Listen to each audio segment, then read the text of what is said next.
this time, Martin Odegaard. Zinchenko from Ketty, it's four. Martinelli tiptoeing in. Predatory, perfect.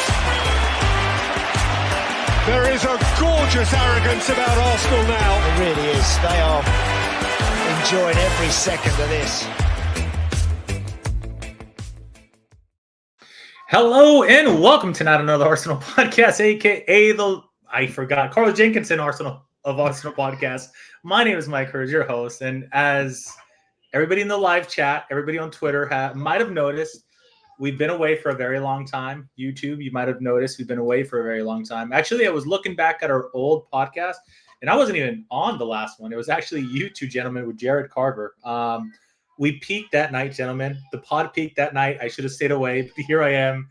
I wanted one last go at this myself, so I forced this into reality. But all jokes aside, for many reasons, we haven't been podcast, guys. I mean, international football, as you guys know, because of me mostly, it's no fun for me. I don't cover international football. I don't particularly care. It was nice that Miles Lewis-Skelly scored. Absolutely brilliant. It was nice that when Neri scored, you love to see it, stuff like that. But it's not really my thing to cover when Arsenal are not playing. This season did take a shit, which I'll be honest, man, for those full-time podcasters that put out content every single fucking day when we are in the shithole, huge admiration for them. Completely honest. I'm sure the paycheck helps. The paycheck helps, yeah. We haven't quite met that point yet, but one of these days we'll hit that point. And then Chris has been busy, Kelly's been busy, my work schedule has been changing. This is all just a few cliff notes for the reasons that we haven't been on the podcast, but we're back tonight. We're very hopeful that this is us getting the ball rolling on a weekly podcast again. We will, I promise right now, I'll make this promise, even if my two co-hosts won't commit to this. If or when we get knocked out of the Champions League, I will podcast that day, guys. Okay, I will commit to not be a whiny little bitch and show up. And I say that Champions League final day. What day is that? May 31st. Got it. So, final day. You're being very gracious. What's the middle city between Chicago, Minneapolis, and Northern California? Do we meet in Denver? It just everybody just gets on a plane and just meets in Denver to celebrate. Oh, absolutely! We win the Champions League. Yeah, we'll make that happen. Absolutely, for sure. Make that happen. But nowhere to that go. was my long-winded explanation as to why we haven't been on the podcast.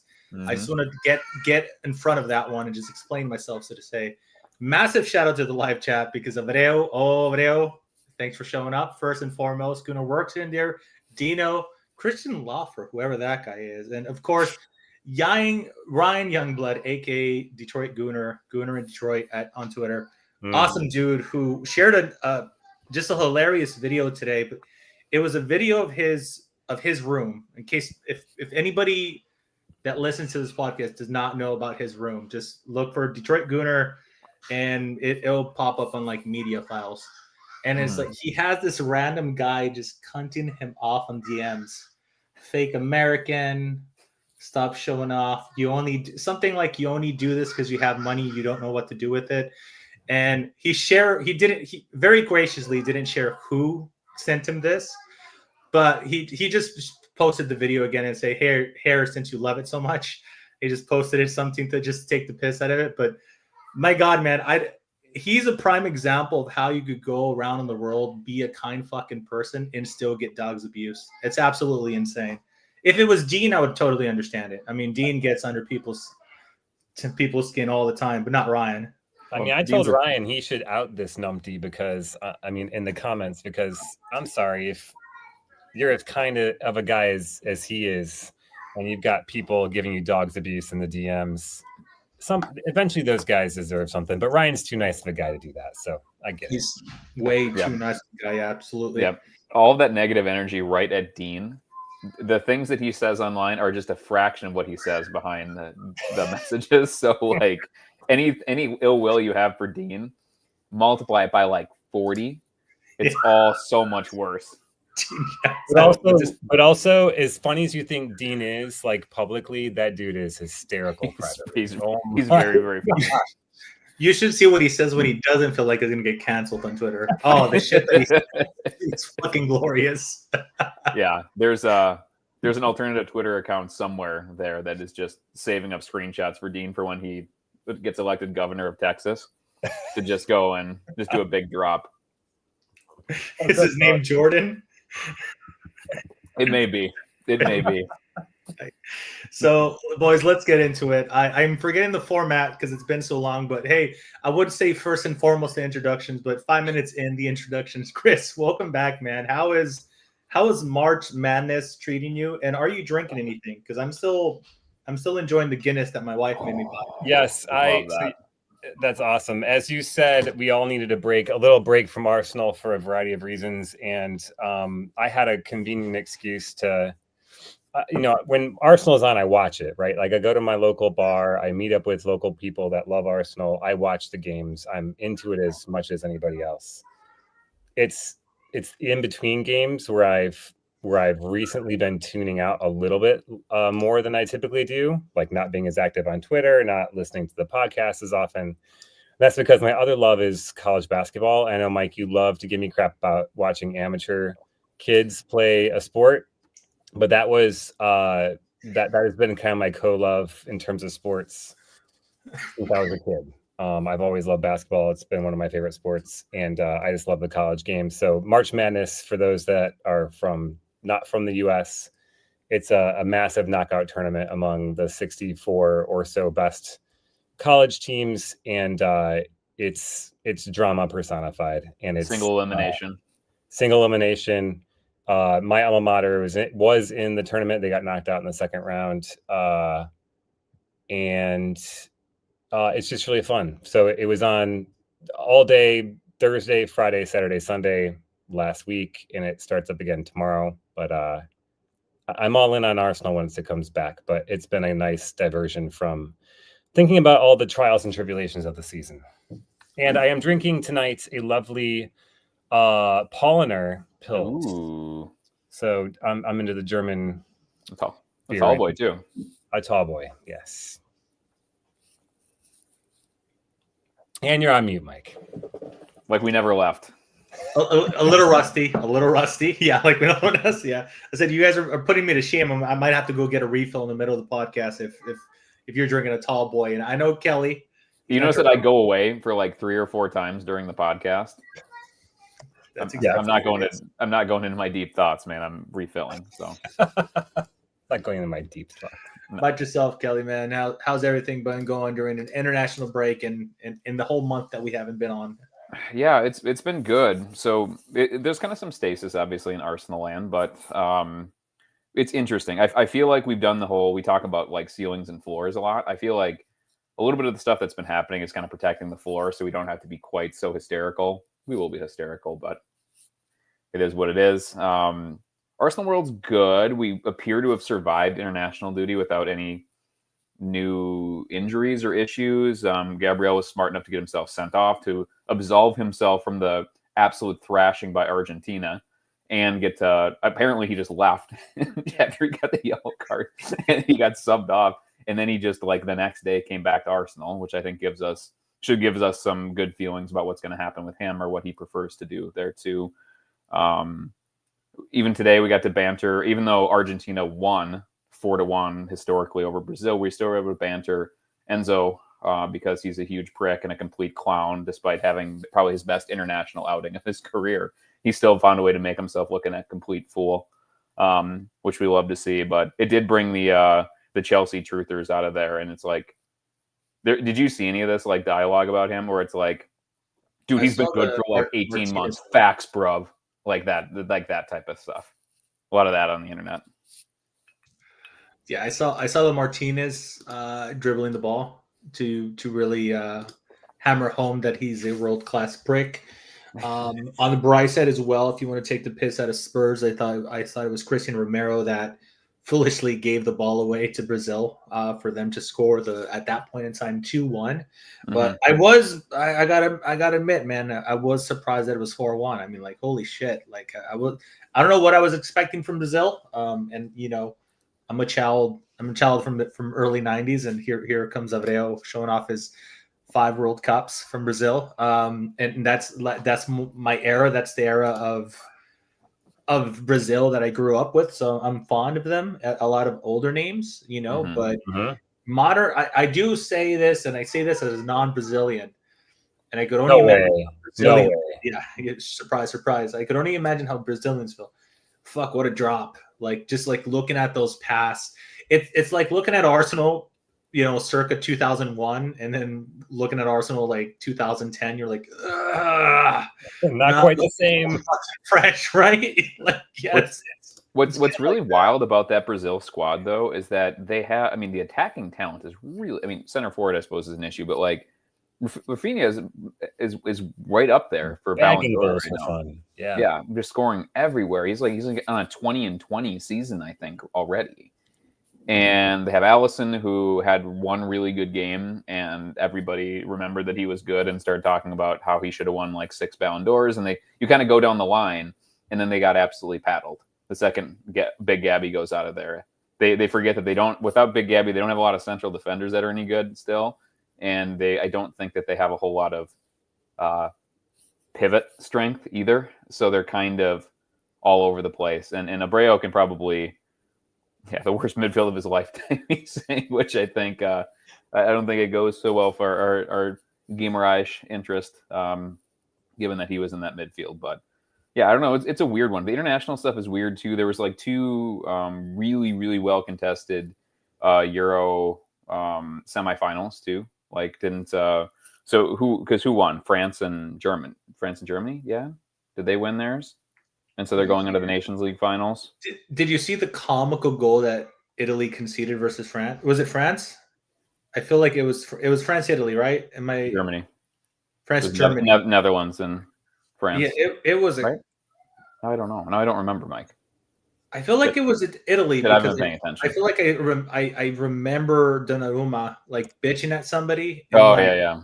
And the other team just fucking actually focused on the actual game, and it was a corner kick. Literally, the entire Italian defense and goalkeeper like bitching at the ref or bitching amongst themselves about something. And here comes, I guess, Germany for the sake of it, because I can't remember the team. And they're like, well, we're just gonna play football, and they just take the kick. And like the guy just taps it in with no keeper in the net, and I'm like, "What the that's the most amateur ass shit I've ever seen on the international stage." I'm like, "Holy shit!" It's like the oh no. Anyways, like one of those where Donnarumma's like wildly pointing like this and walking towards the penalty spot for some reason, and they just go, "Okay, well, if you're not going to play goalkeeper, I guess we're just going to tap her in there." The only better thing would have been like if Mustafi was on the field, he would have still pointed the finger at somebody. It was like, it was you. What do you think he's up to these days? I bet he has like a really lame side business that he's pitching back whatever area of Germany he moved back to. Teaming up with Bellerin to plant trees. He sells automotive remote starters. I don't know. That sounded really plausible. Because I saw you looking down, I legitimately thought like, oh, he found it. It's a small chain of self-serve car washes. He owns a gluten-free donut shop chain. I don't know. I don't know. I think Podolski's actually done really well with his kebab shops, though. That's the word on the street, anyway. Yeah, it's true. I have heard the same. He has joined the Germany under 17 coaching staff. Oh dear God! For God's sake! Hopefully, it's volunteer. They're not paying him. I wouldn't let him anywhere near my defenders. What the holy hell? Like, what do you do? Like when the 15-year-old shows up, and it's like, I suppose he's been so irrelevant for so long. Those kids don't even know who he is. It's like, oh, he won a World Cup. It's like, who is he? Which one is that? It's like, don't Google him. don't do social media on him.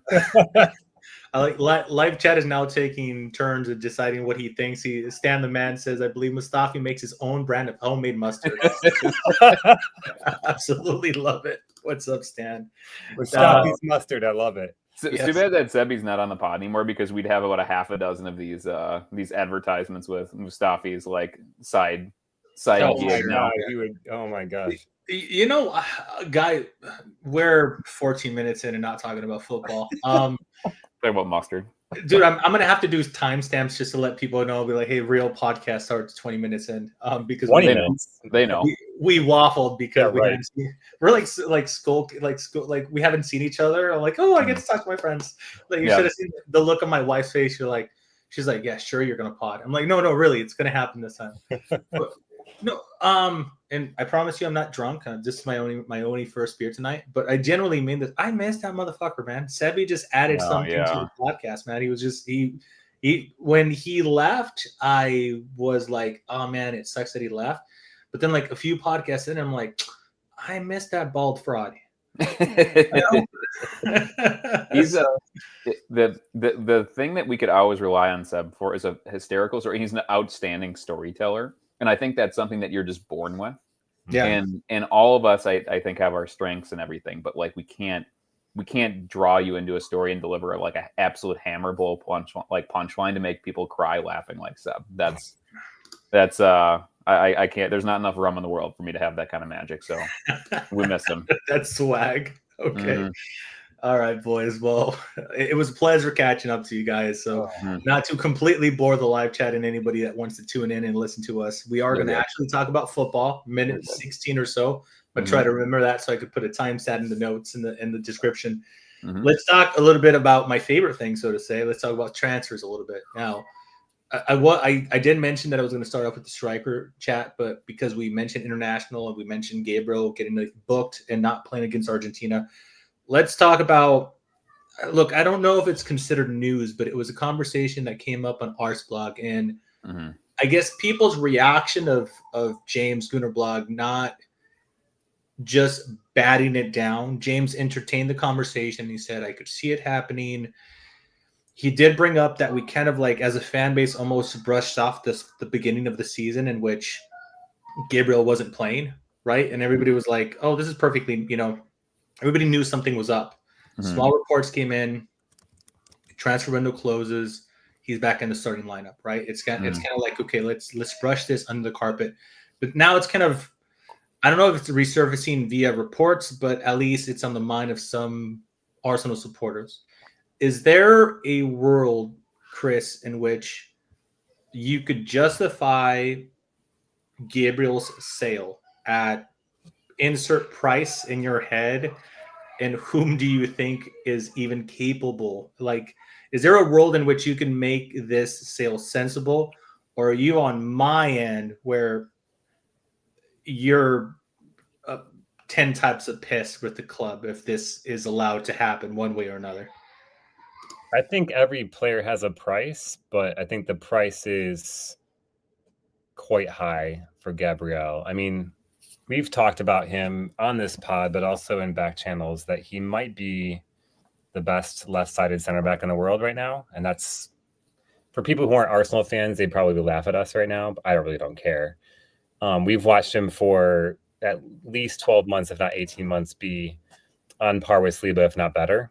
And Saliba is considered the best, U25, U24 center back in the world, and probably going to be the best right-sided center back in the world in the not too distant future. So it's not hyperbole to say that he's been at least as good, if not better, than Saliba in the last 12 months.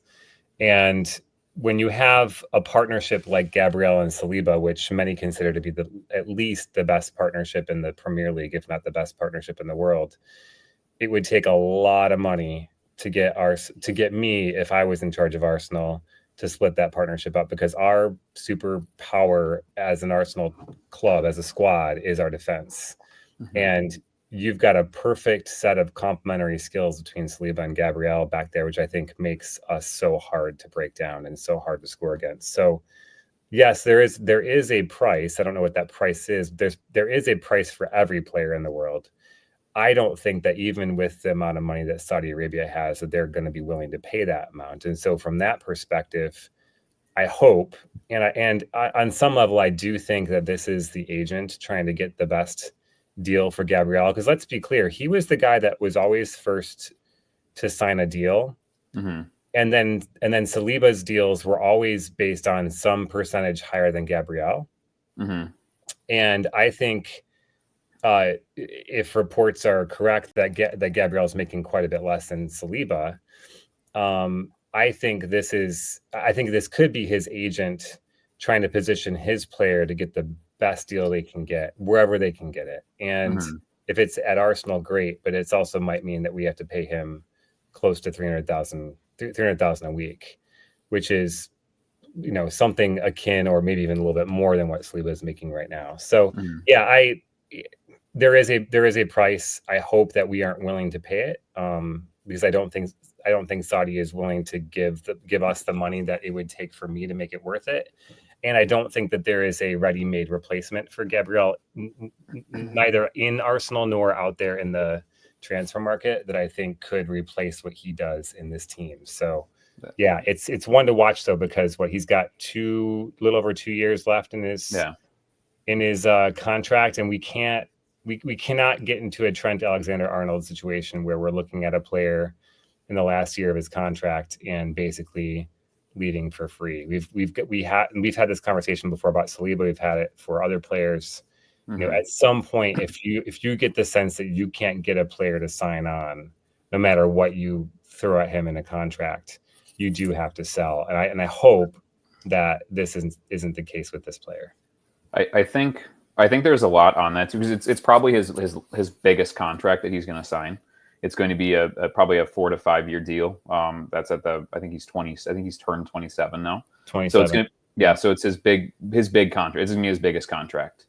And I agree. And I think the dialogue with Saudi can be twofold. One, it can be like, trying to get Arsenal in a position to pay something like his larger elite club market value for him. And then he'll be happy. He seems to be happy here. His wife is here. He has a daughter. It needs to be noteworthy too. Like, I don't think that he's an automatic fit for Saudi culturally, right? But having that dialogue, if it can generate a better deal for you from the club you want to be at, or just be a fallback and just be like, okay, well, you can make all this money tax free, then that's great. But I agree. There's a big Arsenal component, even if he's pushing, is that it needs to be a fee consummate with his value, and really by any sensible metric, he should be the most expensive center back transfer ever, right? If he goes or one of the I think when he signed a contract, I think we said this on this podcast. We were talking about him like 80 million euro pound center back. We said he's one of the best ones many years ago. And we were talking amongst Europe. In my mind, if you're going to Saudi Arabia with the prices we've seen because of the history of overpaying that they have, I may be foolish, but I'm expecting more if that's where he's going. I don't know. Maybe that's unfounded, but I feel like there's enough history from Saudi's league to be like, hold on, fucker, you're paying 40 million for like a player that's like 50-50 in the starting lineup with West Ham. Yeah. Yeah.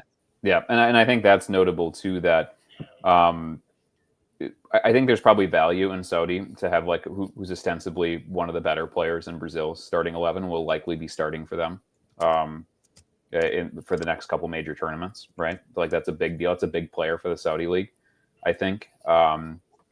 So even if he's not a super giant marquee name, which again, the silliest things about marquee names too is that he should be, but there's lots of guys from Brazil named Gabriel, and like maybe that's kind of washing it out a little bit.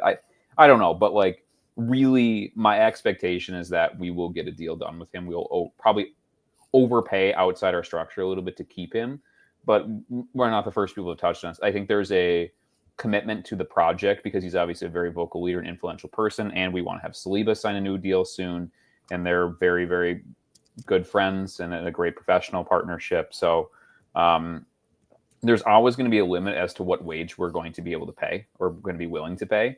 But I just don't know. It'd be very surprising to me if the parameters are I'm going to sit here for 2 years and stink out this deal so I can go to Saudi if you don't sell me to Saudi Arabia right now this summer, and I'm not signing for anything less than netting 90% of what they're going to give me. So you have to pay me $400,000, otherwise I'm leaving. Like he doesn't seem like the type of person or the type of player that would want to like aggressively flee from the top competition for more money.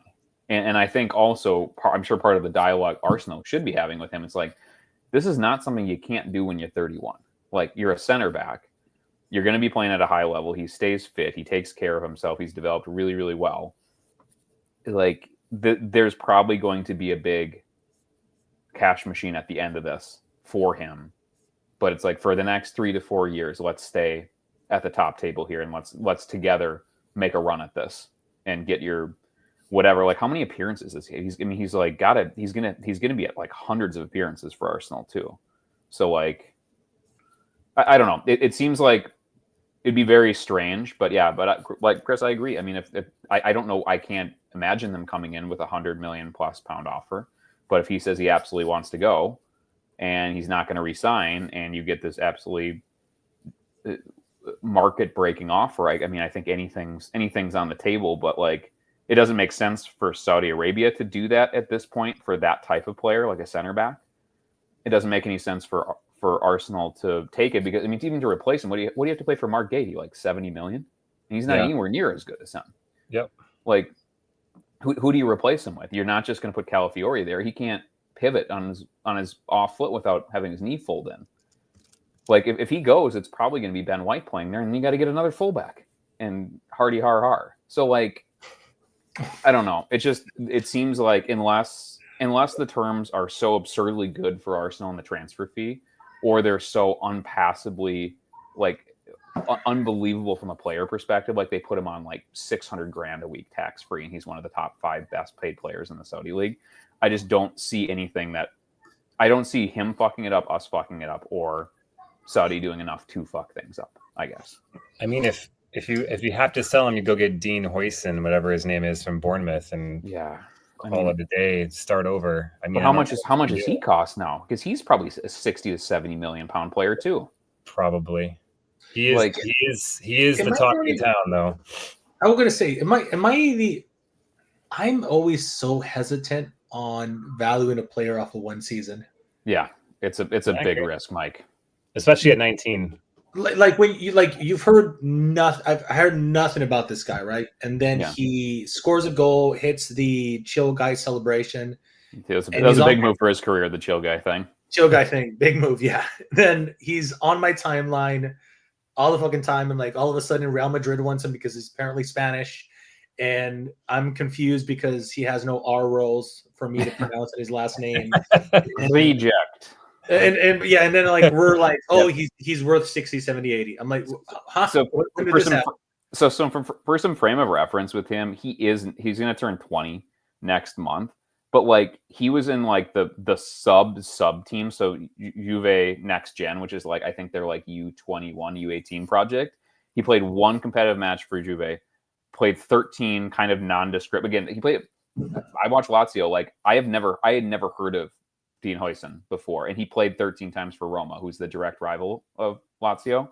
And then he has this season at Bournemouth where he's the chill guy celebration, and one other time he scored, which again, it's not the end of the universe, but like, he played kicked around a few times for the Netherlands U19, U18, and then started playing for Spain this international break. Like, Mike, I agree. Like, there's a lot of bust potential on that. And again, like, everybody looks good for Bournemouth this year too. So like, you have to be careful too of like over-indexing the kind of the hot manager and the hot team that's getting ready to sell everybody.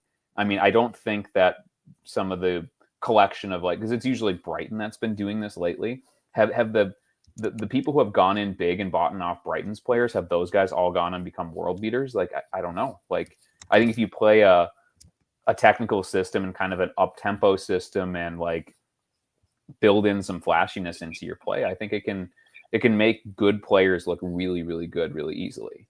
And I mean, again, this is an intellectual exercise. I don't think Gabriel is going to leave, but like, it does bring up, when I start thinking and kind of going through my mental Rolodex of who you get, like, even if you get 100 million for Gabby, you're going to get somebody that's going to be approaching a reasonable replacement standard for him, and probably will never be as good as he is now. You're going into the 60, 70, 80 million range. And at that point, really, what's the point? Because you save that money, put it into Gabby's contract, and just make him one of the best paid center backs in the world.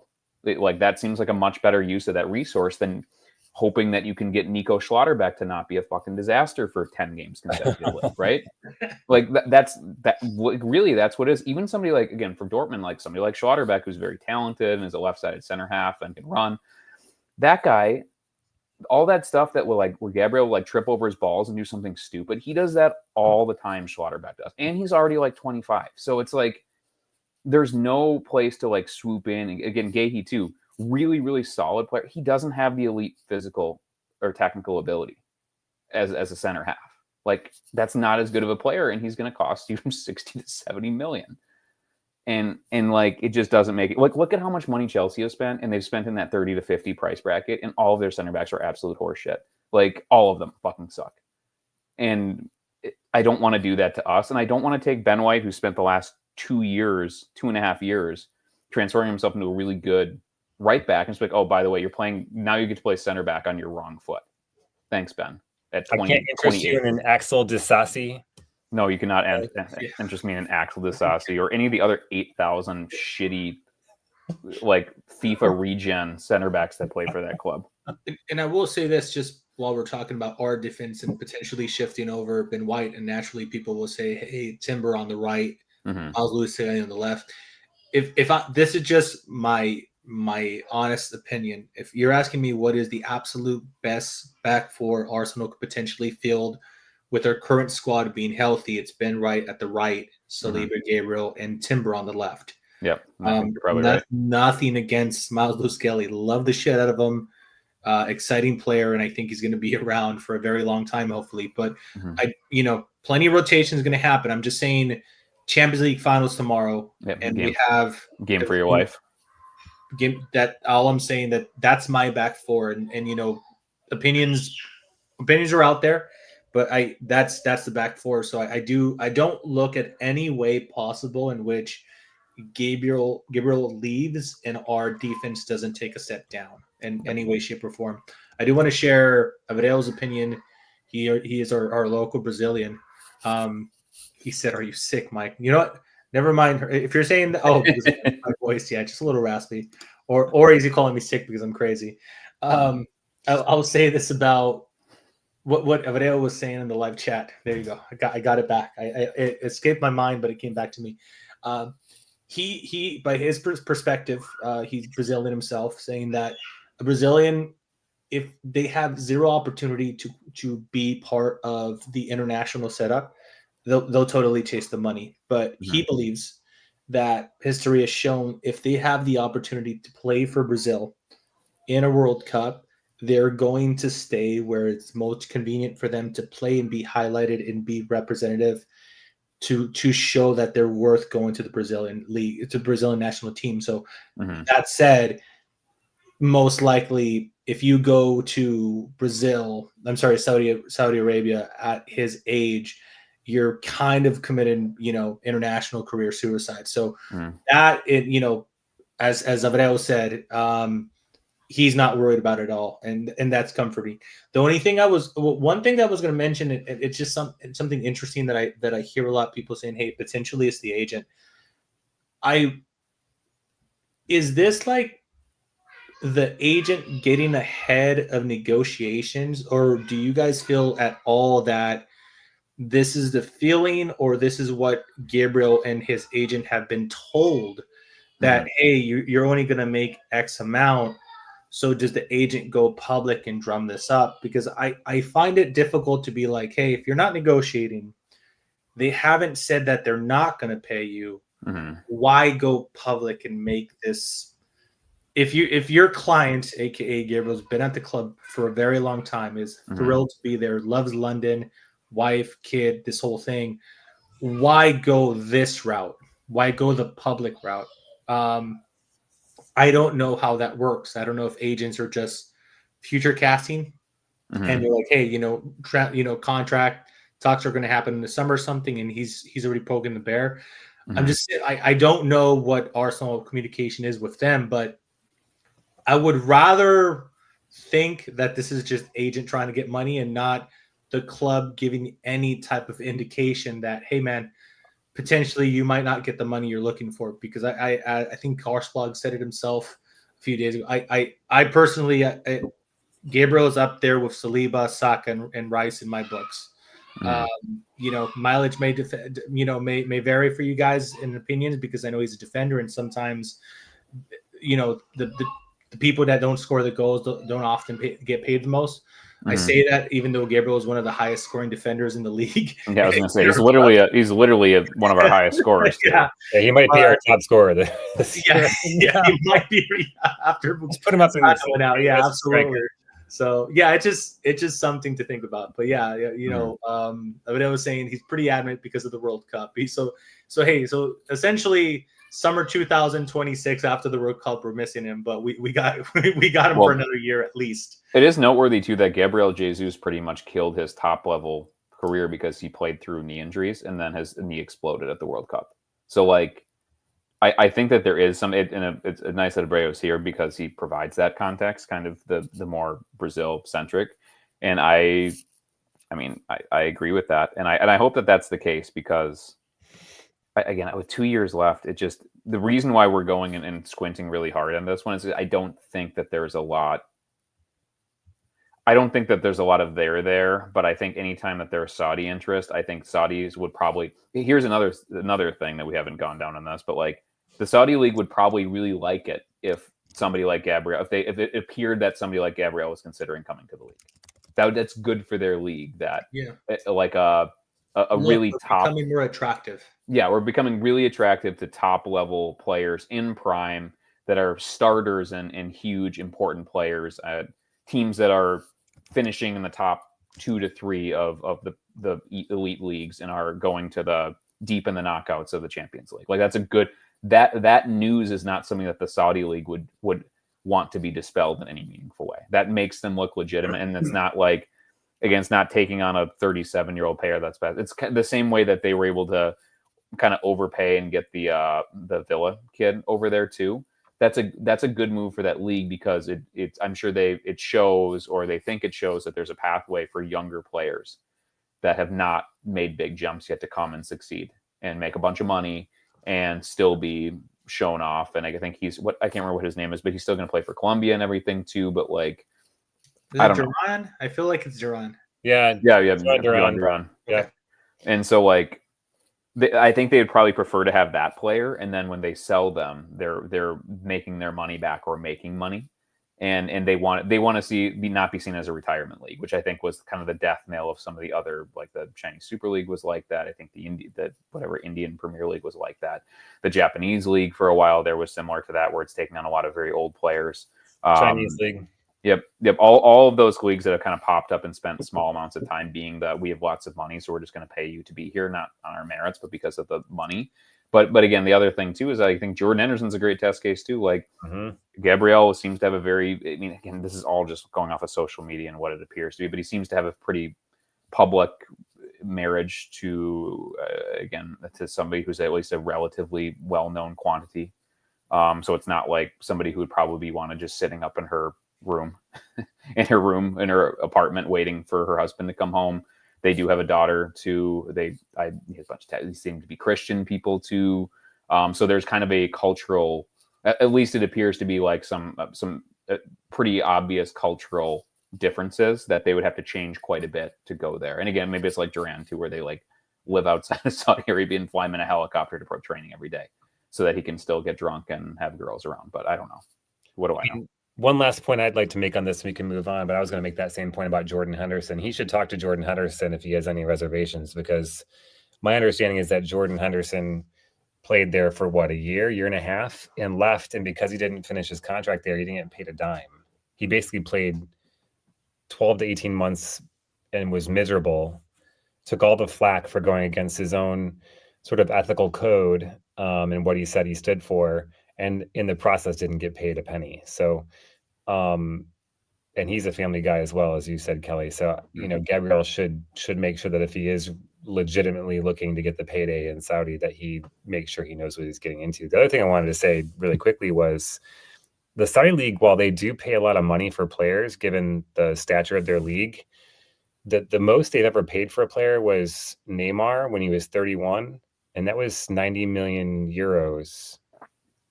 They've never paid more than that for any player. So if we think we're going to get something above 100 million euros, I don't know that that's going to come. I feel like we could get more from Manchester City than we could from them.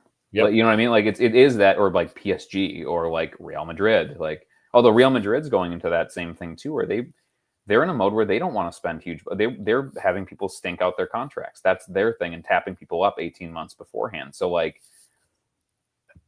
I think, which is amazing, by the way, how that Alexander, that is.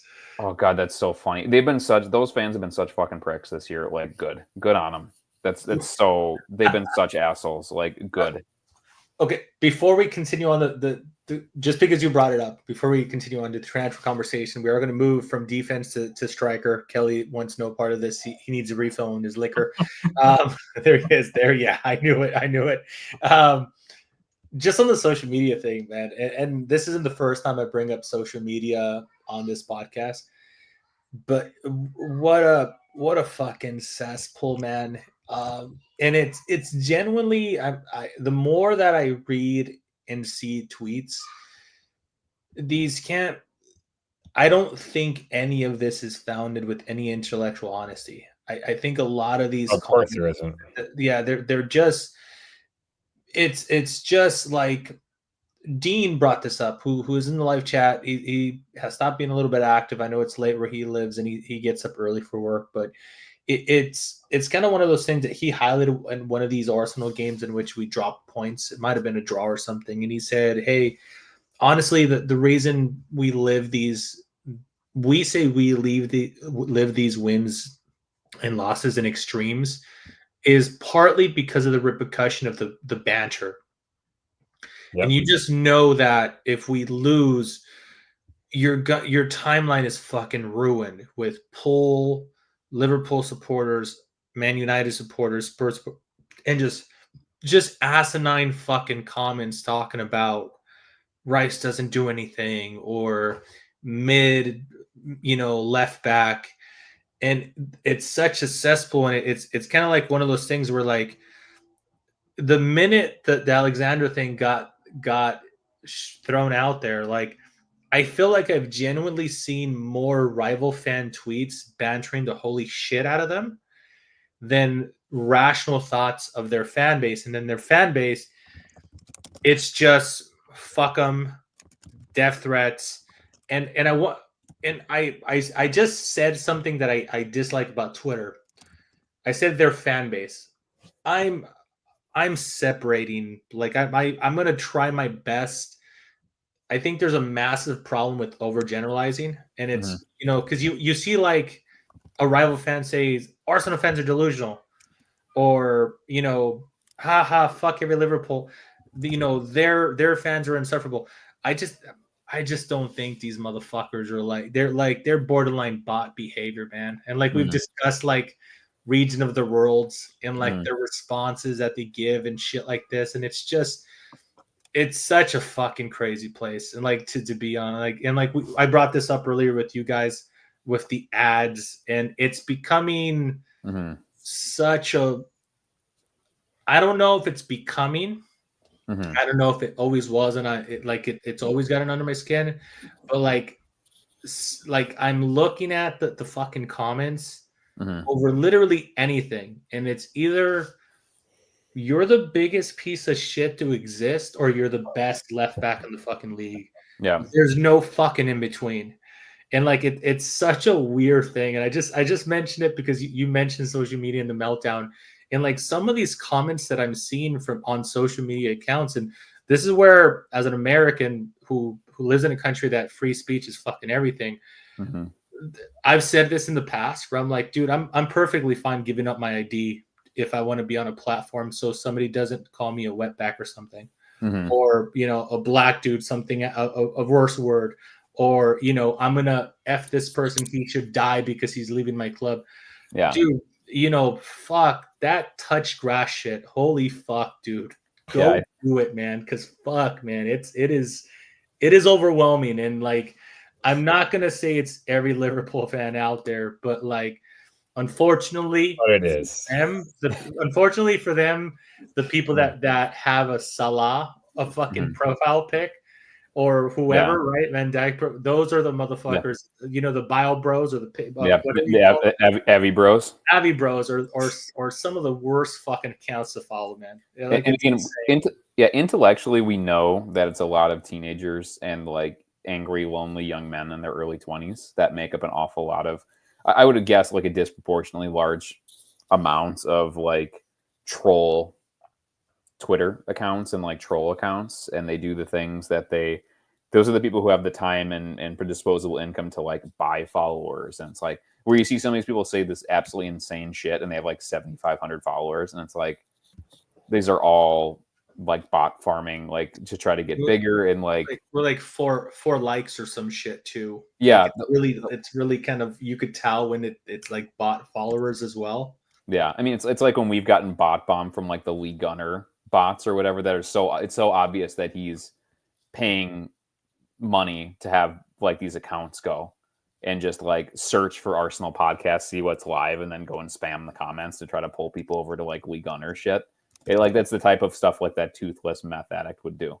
Like those are a ton of kind of what we have. I don't know. And it's one of those things where they can be, when it's real people and it's actually like interacting, it can be funny and it can be like a fun pile on, but like the sheer volume, again, it's just like how many of us get like 6 of those like for like hotel jobs, like conversations that they get added to like 50 times a day. Like I must have to go in there and delete like 6 things and block like 6 things that pull me into spam conversations. Like there's actual bot spam stuff, and then there's like I think individual lonely young men who want to be angry about everything and run it through the filter of anonymous Twitter spamming, and it's like just not good. Although I mean, if you look hard enough, though, you can get into arguments with plenty of actual Liverpool fans. So I think we need to we can attribute their stupidity to them and engage them without like Mike said, generalizing all the bot behavior and the kind of Abbey Road behavior as a reflection of like if you walk down the street in Liverpool and talk to 20 fans, like it wouldn't be like 12 of them acting like psychopaths like it is on the internet. Absolutely agree. Yeah, that's just where I'm at. It's not because look, I exist on Twitter and I don't say fucking borderline backward ass shit on several things. I mean, I have bad fucking takes. Bad, and I'll say this: bad takes that to me might be good takes, but like, look, I just said I rather Timber than Mal Lewis Skelly. I could tweet that and have somebody say, "What are you, a fucking moron?" And I could accept that as a conversation, but it goes from there to like the most outrageous. What are you talking about? Timber's not even top 10 in the league. Like it goes from there. It takes a leap. And then 6 other guys go facts, bro. Facts, bro. Yeah, absolutely. It's just something that sprang to my mind that I've been like I said, I've been looking on Twitter, and the more that I see public Twitter, the more I almost exclusively just message, even if it's an opinion that I would normally tweet. I'm like, I'll just go to my DMs and just go have a conversation here. Then another thing, a little thing that popped out, and I thought this was funny is there was an ex-player, Spencer was his name, that popped up, and he was doing some interview on a podcast. And Dejan Spencer, is that his name?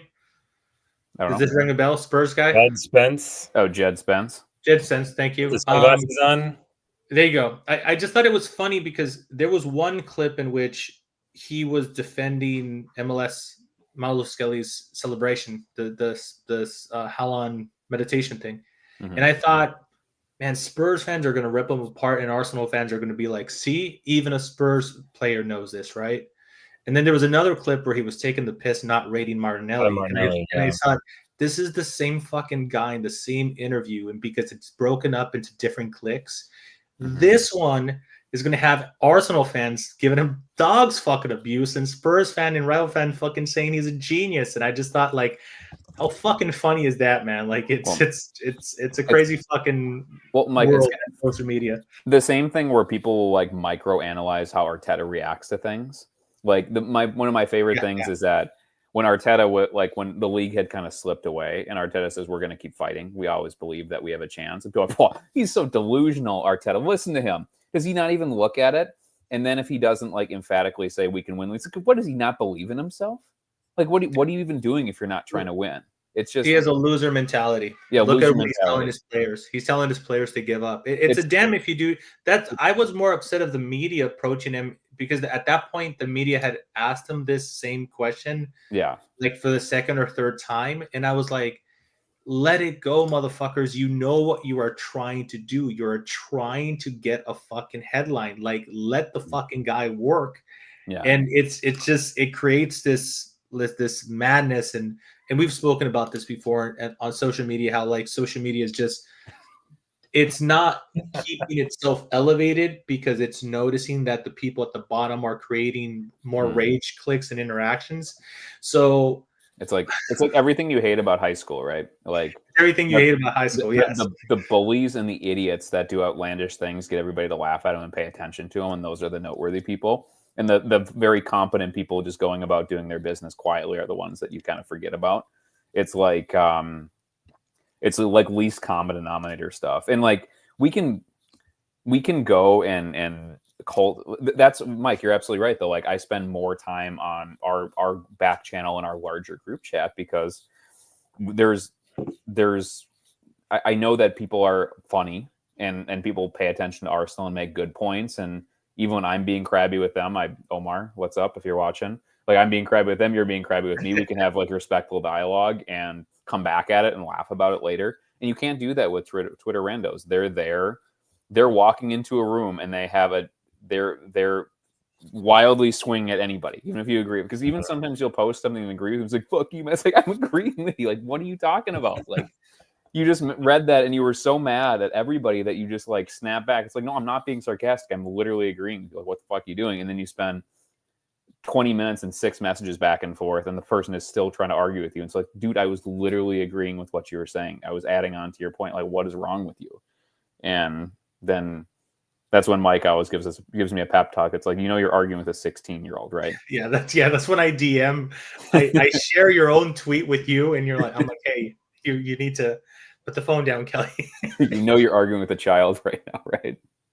Kelly, what is your youngest doing right now, Kelly? Go check on her. That's what I said. What's Riley doing? Oh, she's just spinning around like she's trying to jump off the deck right now. Don't mind her. Let's talk about strikers here for a little bit, Chris. Mm-hmm. And what a segue that, by the way. Mm-hmm. Listen, man. So all smoke indicates is that we're after Sesko. But then reports, and these are all scattered, right? Mm-hmm. First one came out and saying it might have been Fabricio or Ornstein himself. It was a credible person that said it, if I recall correctly, saying, hey, if Newcastle doesn't make Champions League and the deal is feasible, Arsenal 100% will be in the mix. And I thought that was baffling in the sense that no flipping way there's that amount of money that they're willing to spend. Now they've spent it on Rice, so I guess what's an extra 20 million when you're at 100? Because they're quoting 120, right? So maybe they didn't spend in January. Just today, we saw some random account, fairly large following as well. Hopefully not bots. Make the comment that Arsenal have asked to speak to Gyökeres camp. Look, you guys already know I'm a non-believer until things happen. Yep. Personally, I think Chris, that I think we're at the point in which there was so much smoke in the summer and in January to bring the move forward. There was smoke past summer, and there was so much smoke this January about pulling the Sesko deal forward from this following summer that I already think we're fucking committed to that. Am I looking at this in a bad way, or do you guys think there's any possibility in which Arsenal backtrack from this Sesko deal and try to pivot? If like Isaac, you could say, hey, he is a clearly better striker, and if you want to make the argument, I forgot who coined this, but somebody said You spend 100 mil on Rice because he's ready-made and he's a guaranteed. As far as our market is going in the striker market in general this summer, excuse me, if there's a striker that you could look at and say he's a fucking guaranteed, it's probably Isaac. Isak. Pronunciation. Provided he doesn't get injured. He's as close. Provided he doesn't get injured, yes. So where are you on this striker, man? Are you think we're married to Sesko like myself, Chris, or do you think there's any possibility for a movement? Oh, you know what's crazy? Stan the Man just brought this up. And I do think this is crazy because Jonathan David was all over my timeline for like 2 full seasons. And then he disappeared. Like I don't see him anymore. And he's leaving on the free on this summer. And I just Googled his stats. He already scored 14 goals. So it's not like where is he going to go? That is so. I thought about this too, Mike. Why have they not sold him? And where the hell is he going to go? Yeah. I'm like Stan the Man actually brought this up earlier in the pod in the live comment. I was going to bring up Jonathan and mention it again, but look. 2022-23, 24 goals, 23-24, 19 goals. Right now, 24 matches, 24-25 this season, 14 goals, and that's just in the league. He's still consistently hitting double-digit goals, and he still has, 12 games to go in this league, the league season. He scored 9 goals in 14 games in the Champions League. I don't know how... Especially France, man. Those teams are so flippin' savvy. Mm-hmm. I don't know how he is on the last few months of his contract scoring so many goals. And we have heard no links to any big club for him. I mean, if you want a good French striker that scores a lot of goals, just get Alexander Lacazette. I mean, he's got one less goal than Jonathan David does this year. Can we sign that Mika Birith kid that went to Monaco? I don't know. I'm not sold on Jonathan David. I think you have to heavily discount unless you're super elite in France. I think you have to discount goal scorers in that league. And I think Alexander Lacazette's is a good candidate to demonstrate that. I mean, he could not hit the broadside of a barn his last year at Arsenal, and he goes back to France and he scores. Wasn't he flirting, if not won the Golden Boot in France that year? I mean, it's insane. Like 20 plus goals. Yeah, the goal inflation that happens when you go from France to England or vice versa. I got a Twitter explanation for you. That's because Arteta didn't know what he was doing with him. Of course, yeah, that's exactly right. Yeah, I got you. Totally. Naturally. In terms of, are we committed to Sesko? You and I had a little bit of a conversation about this in a group chat, Mike. I think sports in general and soccer, football in particular changes so quickly that I don't think anybody's committed to anybody until the ink is dry. Mm-hmm. If you know what I'm saying. I know we talked to Sesko. It was widely reported that we did.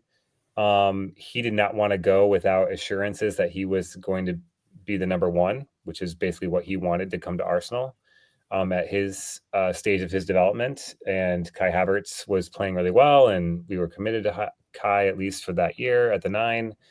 We weren't willing to give him those assurances, and so we said we'll come back later, maybe. Or maybe we said we won't come back at all. We've had lots of conversations with him, but I also think too, like maybe his heart changes. I think that nothing. I think there's so little loyalty in the game that unless you've signed the guy and you've paid him his first paycheck and he's signed a contract, that nothing is set in stone. And it would not surprise me one bit for us to get to the summer and we pull a guy that we haven't been linked with out of the blue and sign him instead. Honestly. Maybe it's Gyökeres. Maybe it's Sesko. Maybe it's someone we've never heard of. Maybe it's Hugo Ekitike, however you pronounce his name. It could be any one of those guys. It could be none of those guys. And that's the thing. I am not set on it being Sesko. It very well might be because we've had so many conversations with him, and it seems like Arteta really likes him. But I think Berta coming in changes the calculus perhaps a little bit. Maybe Berta serves up a couple of different names that Arteta hadn't thought about. Maybe the former, the Edu and his scouting department didn't serve up to him. And maybe Arteta goes, wow, I didn't know about this guy. Let's talk to him. I mean, lots can happen in between now and the summer, and lots has happened at the club that would suggest that perhaps who we may have prioritized last summer may not still be the priority this summer. And I'm with most of you. I don't think there's any world where we get Isak. No. First and foremost, because I think Newcastle will probably qualify for the Champions League given their fixtures that they have left. They've got a really easy last 10 games of the season. And so I would expect them to climb up the table and get, at least fifth, which is all they need to get Champions League. And if that's the case, Isak will be more willing to stay, and Newcastle will be able to command a price that we can't afford and we're not willing to pay. So yeah, that's and again, Newcastle. The only way that Isak leaves is if he wants to leave and pushes to leave, because if Newcastle finished 15th, they wouldn't sell Isak voluntarily. Correct. The only leverage that they have is that Isak says, "I will not play. You need to sell me." And for Newcastle, obviously they have financial controls. So if they brought in that money, that would be helpful for them because they could go and reinvest it. They can't. I don't know if they have the ability to do tons of investment given the financial constraints that have stopped them from spending astronomical amounts of money so far. And they haven't shown a willingness to cheat the system as much as like Chelsea has, right? And engage in like fervent player trading. That's basically them like just spreading things out and just playing academy players out. Yeah, like bean counting, or it's some of the same, because Aston Villa has done a little bit of that too, like mutually beneficial inflation of academy products. Like they haven't done that. So I don't know. I think I'm just ready to let the dream die. I think there's a bunch of different reasons that have been reviewed that it seems very, very unlikely that he's going to move. Mikey, I think Sesko is the most obvious one because we've done a bunch of work on that. And unless we've totally turned him off or been turned off by his approach, I think that he's well in frame. I do believe Gyökeres, because it's time for him to make his big move, especially with Amorim leaving. It's time for him to go somewhere. If Forest finished in the top four and it's Forest, then that's fucking great for Forest. If they have the money and they can swing that financially to pay 80 million for him, that's wild. And that's good for them, because I know he's been allegedly is their top target. And so maybe it's something where they sell Chris Wood or something. I don't know. But I think that if we're doing our jobs properly, we have a half a dozen or so strikers that we feel like could fit for different reasons. And we make the move because we didn't do it and we've needed it for an entire year. So the club cannot afford to not have conversations with Gyökeres, because they can't afford to not getting a top four starter level striker in here. They can't do it. It's not an option. I don't think it was an option last summer. It really wasn't an option in January.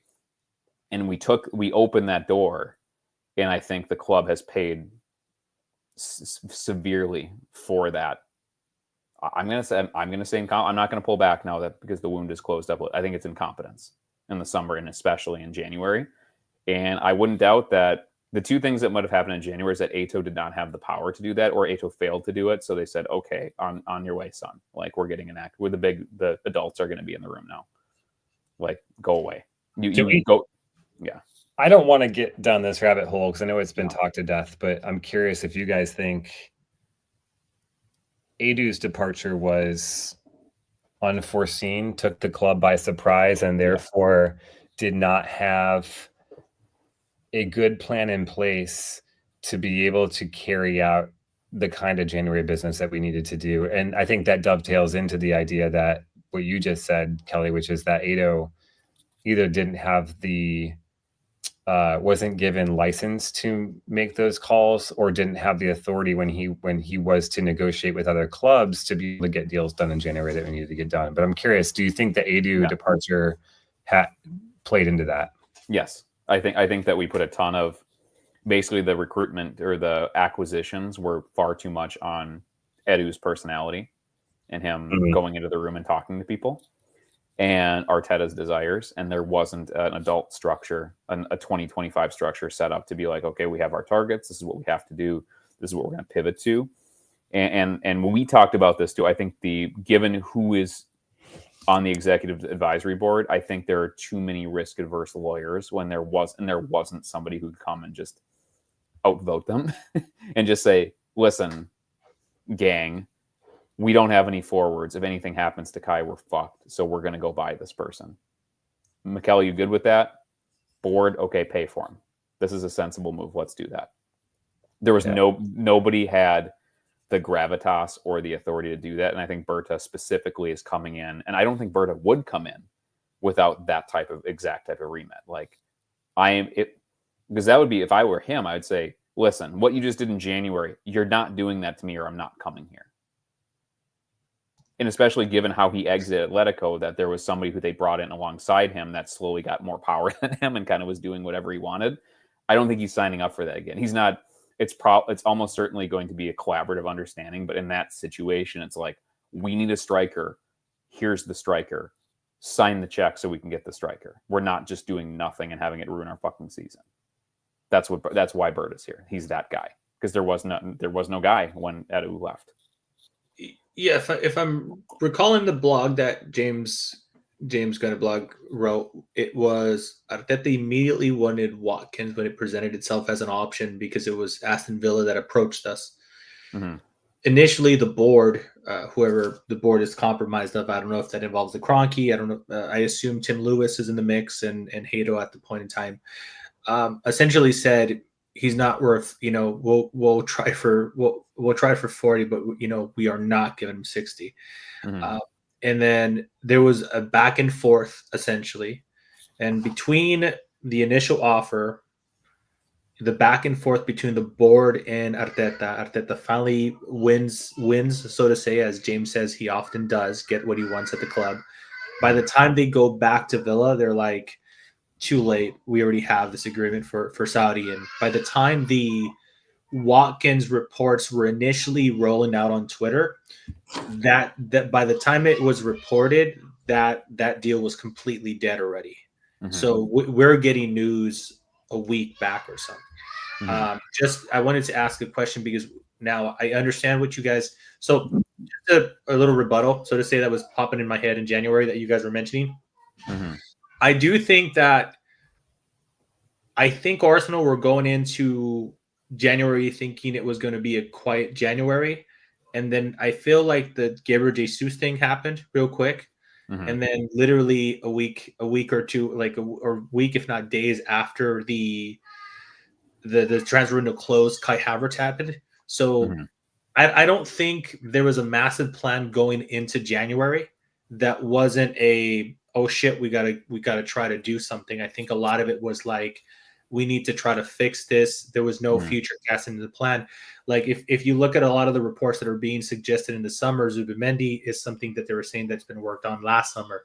Cesc has been worked on last summer. So I don't know if this January was specifically Edu's departure fucking everything up.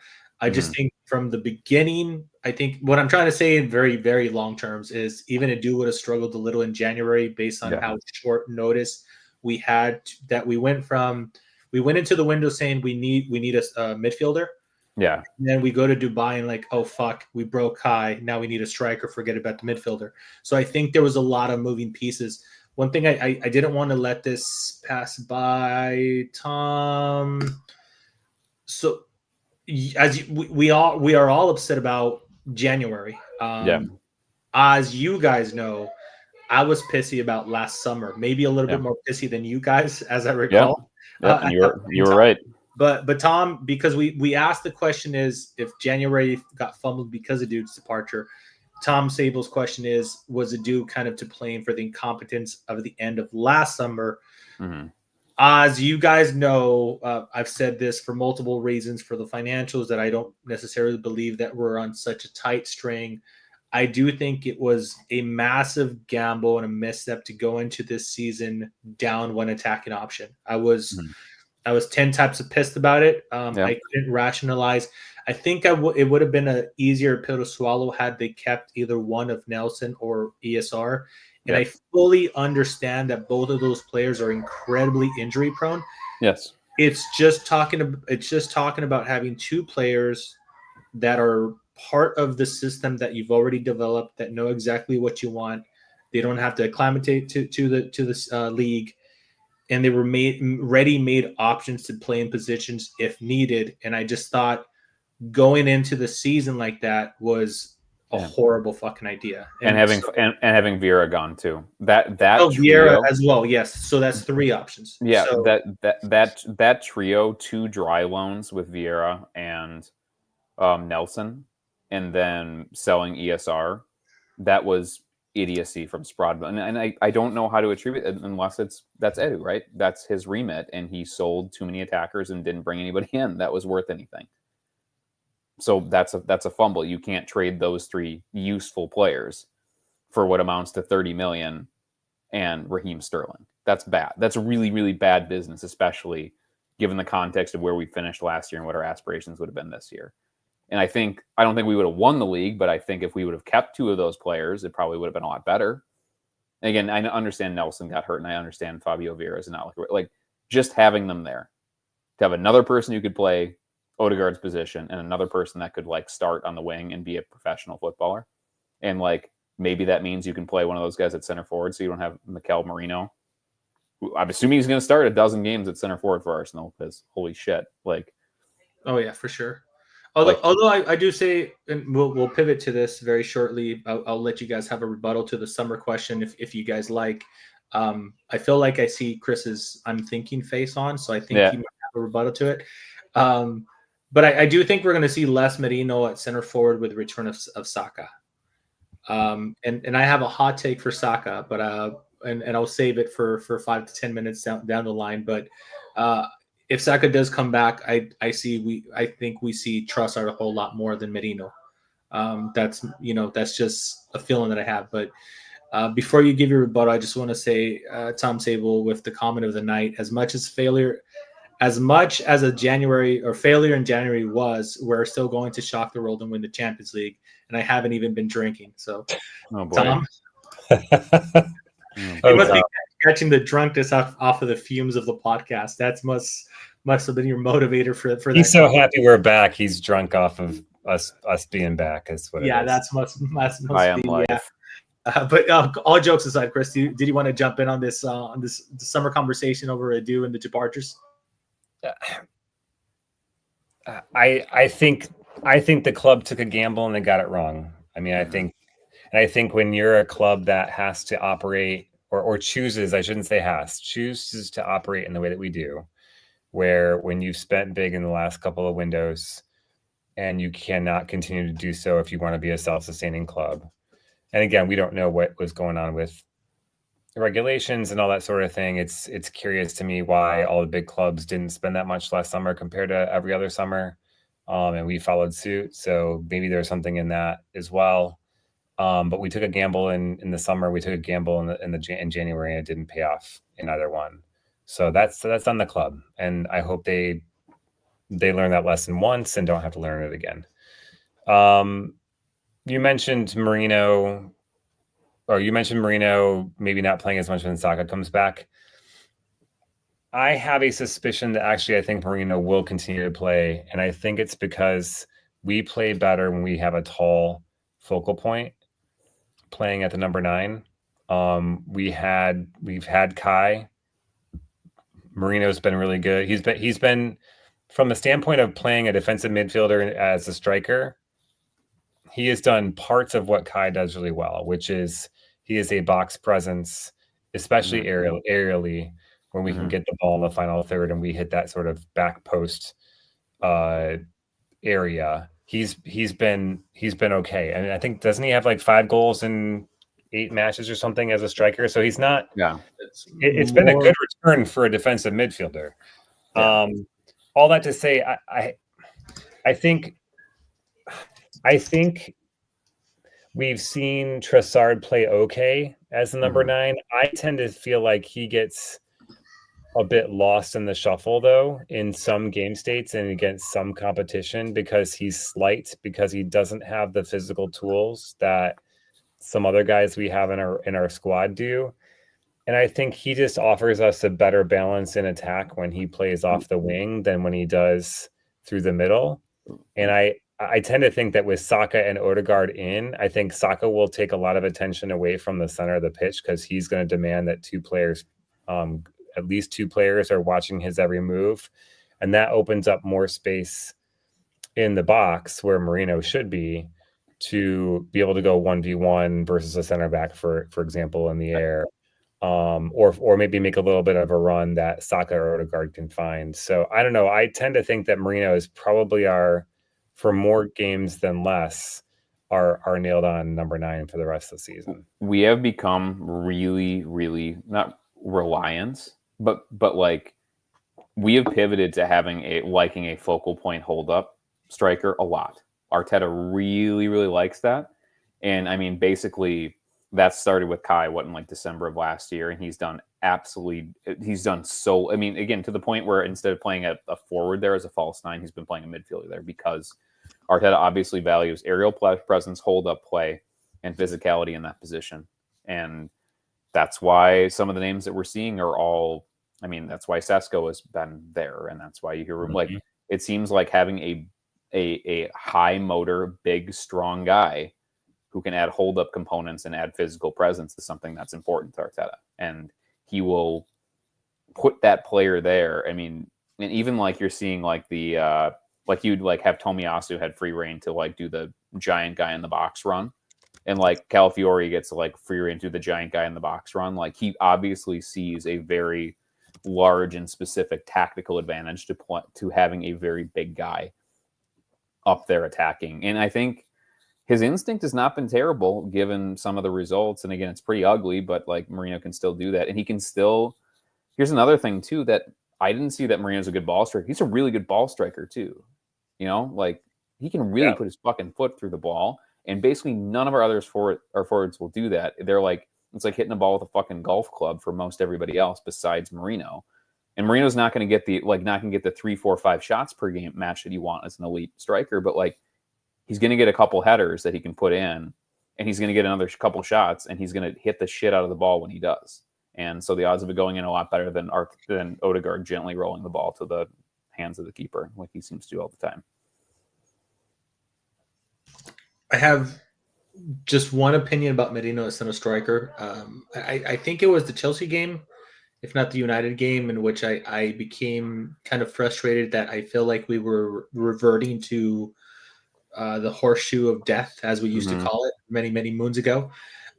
My only hot take was like I remember tweeting, and somebody said I tweeted saying, "Can we stop doing this 30 pass bullshit?" Like I didn't understand like why we were passing, right? And I got distracted by a comment that I just made. That's what just happened.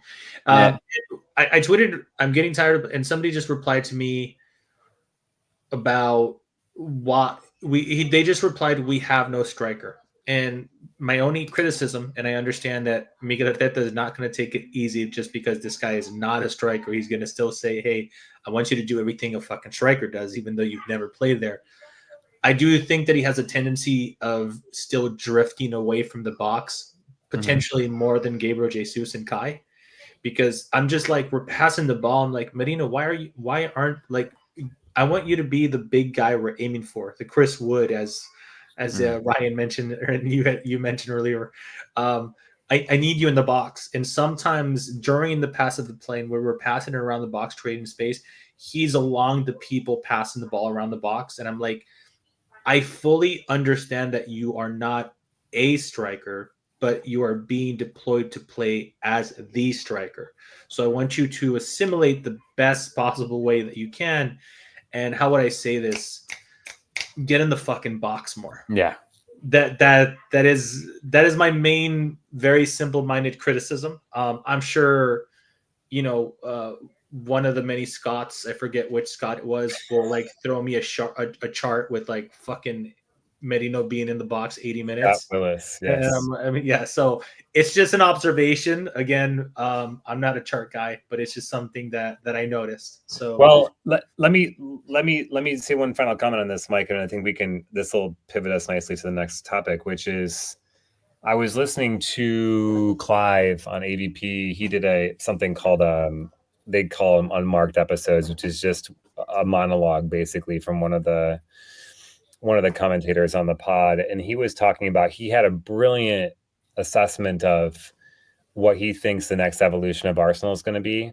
And he was looking at what he sees in Zubimendi's game, in Nico Williams' game, and Sesko's game. And erase the names for a second, just look at the profiles and how they play. He says what he thinks the next evolution for Arsenal is to get guys in who play absolutely direct, first touch balls forward. Not this 25 passes to get into the final third and then to dick around with it on the edge of the box, for 20 minutes until you take a shot. And I think there's something to that. When they did their scouting video, Zubimendi, while he has, I think, some flaws that not a lot of us care for, one thing he does do really well is he hits that ball first time and he knows exactly where it's going to go. And it's almost always forward. And I think there is a lack of directness in our squad right now from deep positions, but also in the forward positions, that I think guys like Zubimendi from deep, Nico Williams, who is a very direct player, he will run at you. He will dribble at you. Again, his end product leaves something to be desired. Maybe he can recover some of that. Maybe he can get a lot better and improve at Arsenal. Who knows? But a guy like that who will take on players, who will dribble, who will go in behind, who will receive the ball on his front foot and go at a defender. And then Sesko, who loves to shoot, who plays very direct, who's got a wand of a right foot in terms of the power he can get behind his shot. Those three kind of players bring directness to our squad that I think we've not had in a very long time. And I think one of the things that we lack, I think, most critically is guys who will run in behind a back line. We often are guys that want to come to the ball and have the ball at our feet, not balls that get played in behind, and we beat a center back and push that line back so we create space in front of that line. I think players like that, of that profile, begin to give us a bit more directness that I think we just lack in spades. And so for all those reasons, I think, yes, Marino isn't that guy because he's not a striker. He's not going to run in behind. He's not fast. He doesn't even know how to play off the back shoulder of a defender if he wanted to, because that's just not his game. That's not his automatism. That's not his. He's like 29 years old too. So it's like you're 28 years old. Midfield his entire career. So of course he doesn't know how to do that. But I think the next evolution of what we want to be is coming. And I think when Clive said that, it clicked for me that, like, yes, maybe these guys aren't the guys that we would all want. Maybe some of those guys are, some of those guys aren't. But the profiles, if you look at how they play, I think that's what we're missing. Yeah, we have too many redundant skill sets right now. And I think, here's another kind of extension of that theory. And maybe why our defense works so well is that we have a lot of complementary different skill sets in there. There are players that do different things that fill in gaps. So basically our back four can do everything. They have pace, they have control, they have ball winning, they have aerial ball winning, they have ground duels, they have players that can spray the ball to the right, to the left, like all that. The reason why our defenders are so good is that they're really well balanced and versatile, and they do a bunch of different stuff. And like our attackers are not that. And the reason why, Mike, you and I get driven insane by Martinelli. But the reason why Martinelli keeps playing is that he's one of the only direct players that, well, to Chris's point, he's one of the only players in the entire club that runs in behind and will take people off on a dribble. I wish he could dribble, and I wish when he got in behind, he could shoot the ball like a professional athlete most of the time. But like, he's there because he's able to do the things that nobody else can do, and those things are valuable. And it's a break from what our usually fairly tedious buildup is. At least he changes the pattern of how they play to open up stuff for other players in theory. I had the worst mean-spirited opinion about Martinelli the last time he missed the goal for the guy. I remember you, by the way, Kelly. I think it was a Chelsea game, but I was like, oh shit, here comes Martinelli, and you're like, no, this is gonna be good. And then he was offside, but he misses like a really easy shot. He skies the ball, and your immediate reply is, "Holy shit, I forgot how bad he was." and earmuffs, by the way, Abreu. For a split second, I thought to myself, son of a bitch, this guy finishes as well as Adama Traore. Is that the buff guy from Wolves? Yeah. The baby and like guy. literally that, and I thought to myself, okay, Mike, keep that opinion to yourself. Don't put this one in the group because you're gonna catch all hell. But I genuinely felt bad that was my what I thought about. But I was like, fucking yeah. But I was says I'm out, Nelly hate. Just fuck, man. That final ball, man. I just wish he could improve on it. Is all. We have too many poor final third players, and I do think that Clive's point and Christian's extension of that, which is it's interesting to think about the pattern. Who is the best final action player? Because again, I have this very, very remedial entry level theory, like a FIFA Ultimate Team theory, that you find the best goalkeeper and the best goal scorer that you can, and the rest of it will kind of sort itself out. If you have an elite goal scorer and an elite goalkeeper, you're probably going to be fine. And I think at least to some degree, Liverpool are proving my theory this year with Salah and Alisson. Like that's kind of their bread and butter, is that they have the best goalkeeper in the world and the most in-form attacker in the world, or one of the top 2 or 3, and that's probably why they're going to win the league. So, I mean, I'm here for recruiting the best goal scorer that you can do, now that we kind of have a top 10-ish goalkeeper probably. But I'm also here for the idea that you can skin that cat multiple ways by bringing in direct players who can create better chances and will just hit the ball. By the way, I was thinking about your theory. This is an aside, so we don't have to talk about this. But when it comes to the U.S. men's national team, and with Turner in goal, and like just like the inverse proof. Yeah, exactly. We lack so badly in those 2 areas. But I digress. Yeah. The U.S. national team stinks now, even if they have a ton of talent, because they don't have an elite striker and their goalkeepers suck. So like no matter what happens, like, they're just going to lose because they have nobody who will kick the ball in the net from good positions, and they can turn any attack into a blunderous, like, shitty goal because their goal, like, you can just hit the ball directly. Like they just did against Panama. Like literally what they did against Panama, and literally what they did against Canada, which is not finish any presentable chances and allow soft goals. Like fun times. USA.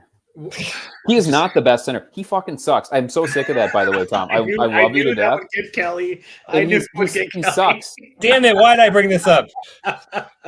No, there are like 5 better center backs in the U.S. than him. Tom Sable's his comment was always gonna trigger Kelly about being a good center defender. You can see me just sitting on that. Sorry, Tom. I jumped out of my skin. Just something about you were saying about Clive.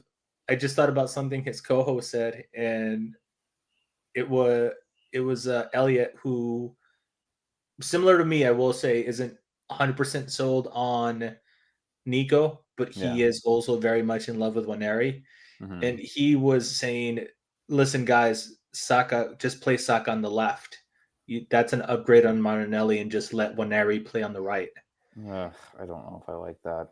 Yeah, so I just thought it was, hey, yin and yang, you know. Sometimes you got Clive and sometimes you got Elliott Smith. Okay, you got to pick and choose your AVP battles, sir. Yeah, but that's one of those though too. It's like you do the old meme, why not both meme, like where the little kid says, why not both? Like you get another starting level attacker, and then you have Martinelli and the guy on the left that starts, and you have Waneri and Saka. Like we need like 18 to 20 players, and we have like 13 to 14 now. And the reason why we aren't going to win what we want to win this year is that we're about 3 players light. Like that's the problem. And so like the idea is that we have what we have and more. Anything you're cutting off, you want to be getting rid of 18 through 22, not 6 and 9, and then having to replace them and then some. But just something came to my mind that I just thought it was an interesting perspective, because I've seen a lot of people say play Waneri and Odegaard in the same midfield, but I had never seen somebody say move Saka to the left. Poor Declan Rice. Poor Declan Rice, yeah. Declan Rice just with his fucking firefighter helmet on, just sprinting everywhere behind those two. Running his ass off. Okay, so on the Zubimendi thing, all right, so guys, the pessimistic sumbitch of me, you know, when the all but done tweets came out, was right after we shit the bed twice. Yeah. We lost in the league and then we lost in the FA Cup. And then all of a sudden links come up. Oh, look at this. We're all practically signed. And I'm too old and bitter to think that's nothing else but the fucking club saying put out some fucking good PR to calm the people, because we're about to launch our 18th fucking merch line of the season. But now recent reports and multiple reports are suggesting that now Madrid has entered the fray. And if I'm not mistaken, Zubimendi is a bit of a Real Madrid fan. Clearly, it's the club to be at and within Spain and probably within the world. I think Tom Canton mentioned this in his live stream recently. And I do think for as much as we love Arsenal, we need to take a step back and realize Real Madrid is still Real fucking Madrid. We could sit here and say we think Arsenal are one of the best, because we support Arsenal, that doesn't make Arsenal the best historically or currently best team. The women proved otherwise today, Mike. I'm sorry. Women proved otherwise. And yes, absolutely. Smash that 3-0, 3-2 in aggregate. Smash Madrid. So the bar is set high. I'm simply saying there's in my mind, there's a real possibility that he leaves. And as we said just an hour ago or so with Sesko, until the ink is flipping dry, the deal is not done, right? There's a lot of things that changes. Now, one thing that I found that was curious when Berta came in, to one of the first reports that came out was allegedly he's pushing for Guimaraes. Now, I don't have to tell you guys about my love for the player. I know he's a bit of a shithead, but I think he's an excellent footballer. And I totally understand why people say, hey, holy shit, he's going to have, 10 fucking red cards because he's not going to be able to elbow somebody in the head like he did Jorginho. I take all of that on board. I want to say, if I'm thinking about it exclusively as squad building, and I understand there's people that rate Zubimendi very high, I just think putting Zubimendi at the base and forcing Rice to continue play at 8 isn't doing anything for our attack. I think I would feel a lot more comfortable if Guimaraes was our left 8 and Rice was playing in the center holding position. I'm going to let you guys debate that. I'm going to be back. My baby boy's going to bed. I'm going to say goodnight to him. Go for it, Kelly. It's always Martin Zubimendi. So since this has become, because again, speaking of pessimistic assholes, like, I don't know, man. I get it. I get the profile. I don't get the player. I don't see it. There's things that I see, and there's things I don't see. I don't see this player as a 70 million player that you stake the next phase of the project on. Like, I don't know if I'm speaking. I think he's smallish. I think he's slowish. I think he's not great in the duels. I think he's a good controlling tempo passer, but I don't think you have to get that player at 25 years old for that amount of money. I believe that if with intelligent scouting, we could find younger, better, faster, who does more. And just looking at that tag, I mean, we're talking about money that's 3/4 the way to Declan Rice. And like Declan Rice as an acquisition is astronomically higher ceiling and floor than Zubimendi. And I just don't know. I guess I don't get it. Maybe he's one of those players that I'm just wrong about. And like, he's like a younger Jorginho, is he not? Yeah, he's a little bit peppier Jorginho. Yeah. And that's a lot of money to pay for that guy. And I don't know, does it have to be somebody who's Spanish? Because that's our coaching. Our coach is Spanish and was a deep line playmaker. And so he has some sort of a kinship, or I don't know why this, I can't see the 60 to 70 million pound tag in this player. And I don't know why he's so coveted. And I don't know why he didn't go to Liverpool last year when they wanted him and why he stayed. I don't get it. It's just something that I don't see. It's some people look at Sidney Sweeney. It's like the same thing. Like, some people see it and some people don't. I don't see it with this guy. And like, my biggest thing lately has been like, just in London, I think Adam Morton's a better player. I think he plays a deep line playmaker role better. I think he's a better passer. I think he's more press resistant. He's 21, English, and already lives in London. Like, why would we not pay less for that guy? And again, it's Palace, so they will sell players to you. And I think of his options, it sounds like he has obviously Chelsea because they buy everybody, and then Manchester United who fucking suck and are like 15th. Like, I'm quite sure that he'd love to come here and assumably be the deep lying playmaker for Arsenal instead. I just don't understand it. And it seems like a skill set also that you could go into Europe and find a player that you'll pay less for and pay less money to that has a better physical. I don't like, we've done a really, really good job of recruiting and adding players to our team that have really high physical ceilings. And it's part of like why Skelly is so good and why Monieri is so good. And like Calafiore, even though he's injury prone, has so much capacity to do things. Like, he seems like very old Wenger era Arsenal, where we have a guy who can do a couple things really well and is just a fucking traffic cone. And I saw that in Nations League. Like, I was in our back channel just going like, I don't get it. And again, like, so that's even like a couple guys in the chat too, like, just play Rice at 6 and then get Eze and play him at attacking 8. Then a true attacking central midfielder who's going to create and score from. Like, I just don't know. I don't know that this is the best use of our resources. Spend 60 to 70 million on that player.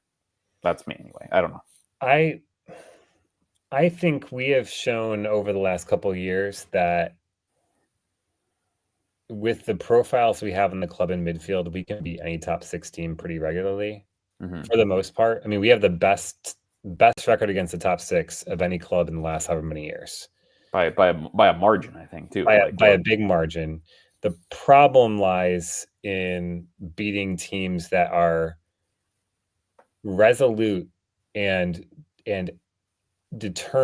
stubbornly determined to play a deep block or a mid block at the expense of them scoring a goal or having many chances at all.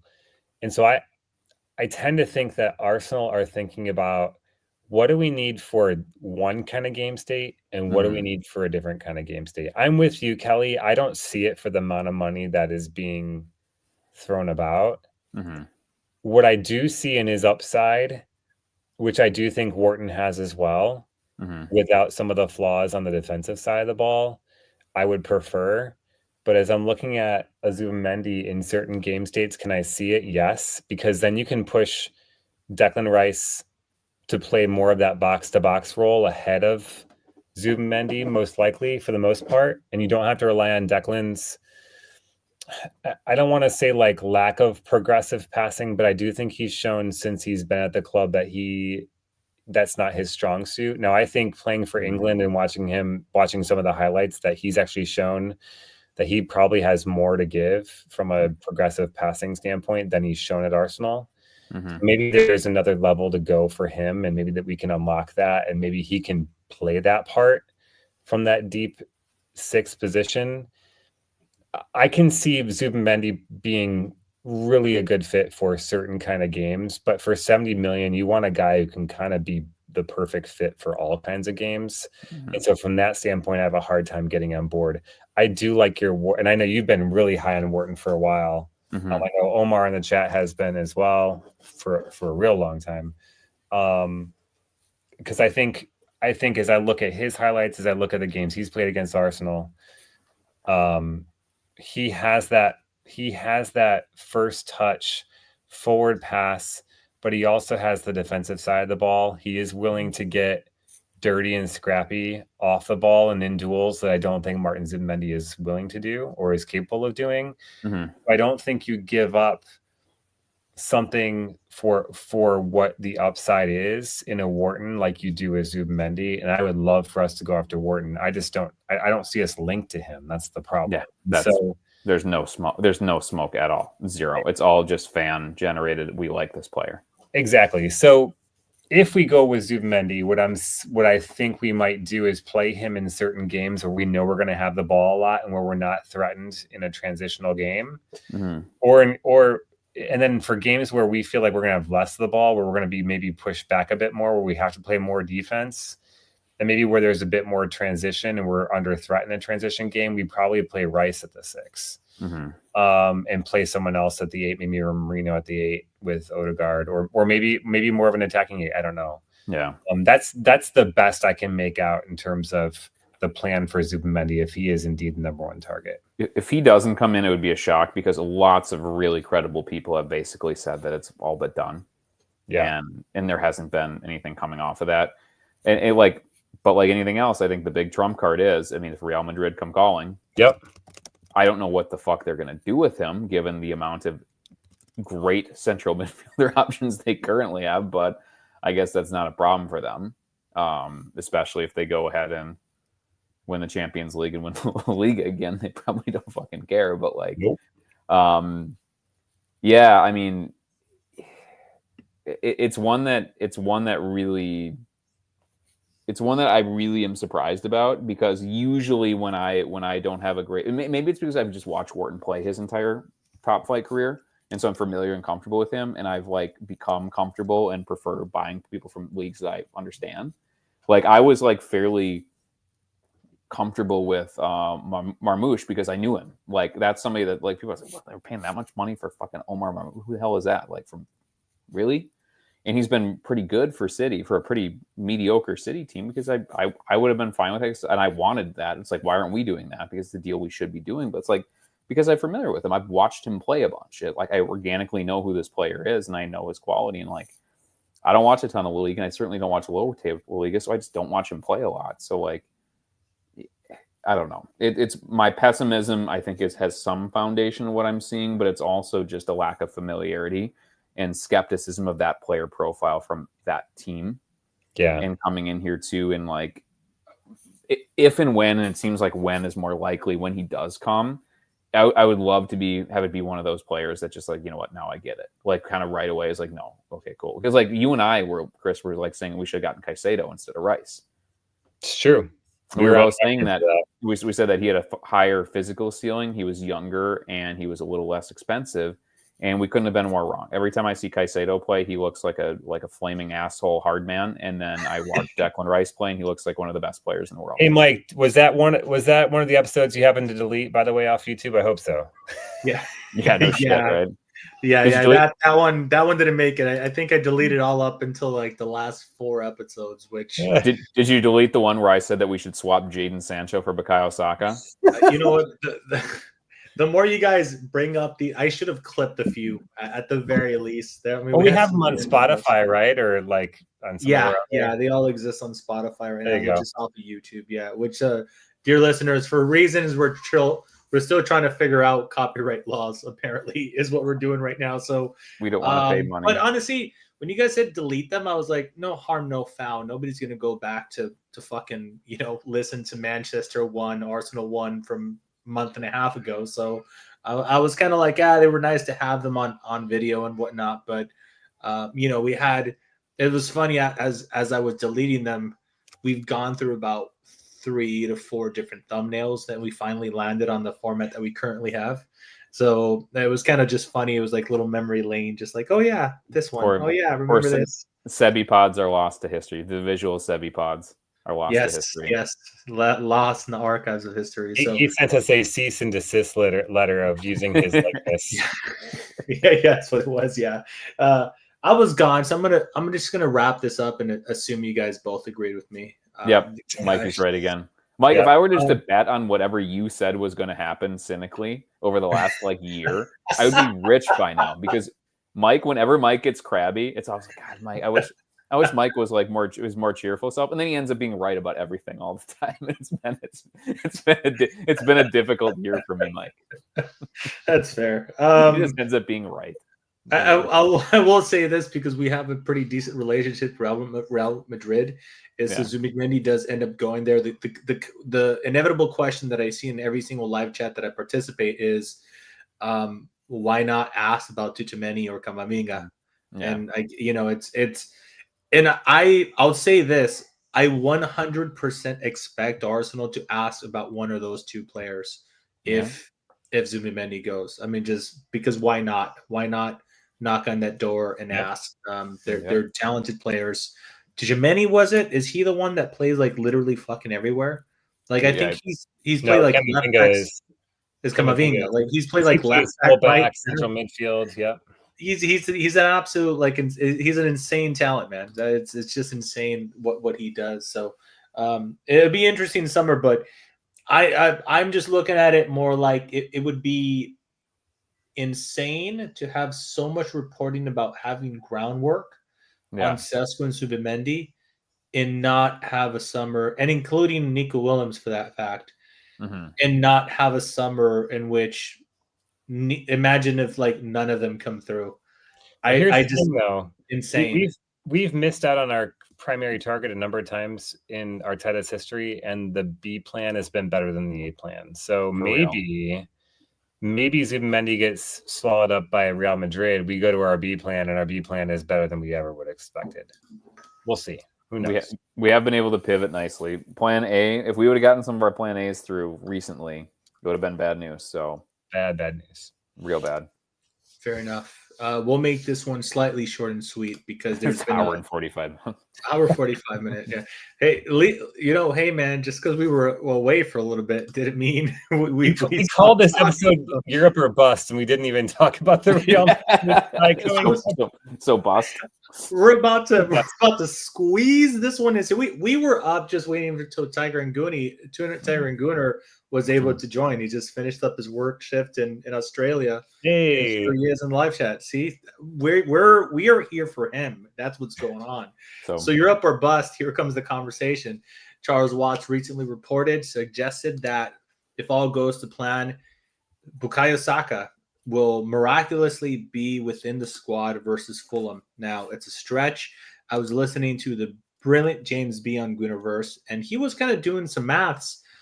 And at the very least, anytime you Google search how long one of these injuries take, it's between 4 and 6 months. And the insane part about Fulham is it would not have even been a full 4 months.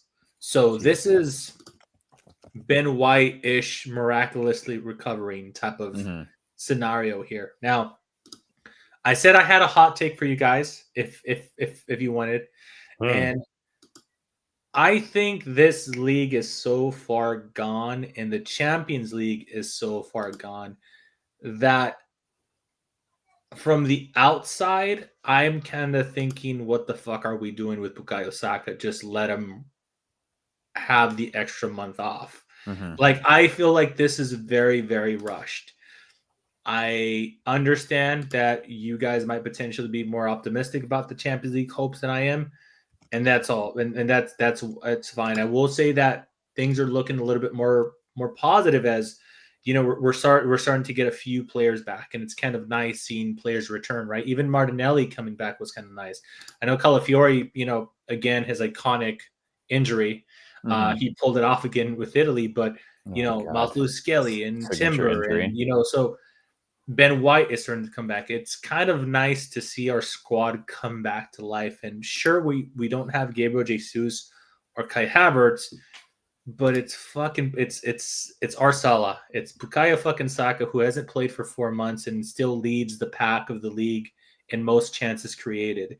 You can't dismiss that, right? As a creative outlet for us. So people on X will do that. Believe me. They will. And we discussed that. So sometimes, hey, good fucking players help the team play really fucking good football. So, it's that simple sometimes, right? How are you guys feeling with the Saka thing? Like, do you think, first and foremost, let's tackle the question is, do you think this is risky for him in any way, shape, or form? Or are we putting full trust in Arsenal Medical's team, which, just going to remind you guys, we had Partey incidents, we had Ben White incidents, we had Timber incidents, we have Emil Smith-Rowe incidents, Tomiyasu incidents. I'm just throwing out there, we can't pretend like this medical team is guilt-free. Now, I'm sure the players themselves are saying, fucking put me in, coach. 100%. I'm just saying, who's the adult in the room saying, nah, sit down, dude? So are we gambling with our players' health at this point, or do we have full confidence within our club saying, hey man, he's medically clear to embark on these next few months.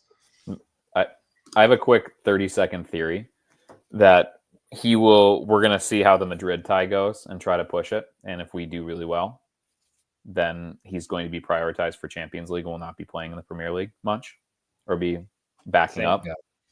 Yeah. And so I think it's both. I think we're both going to be kind of cautious with him, but also the idea that we're in a Champions League quarterfinal and we're going to try to win. And the best team, if we can get past this team, that is the best team that's still left in the tournament, right?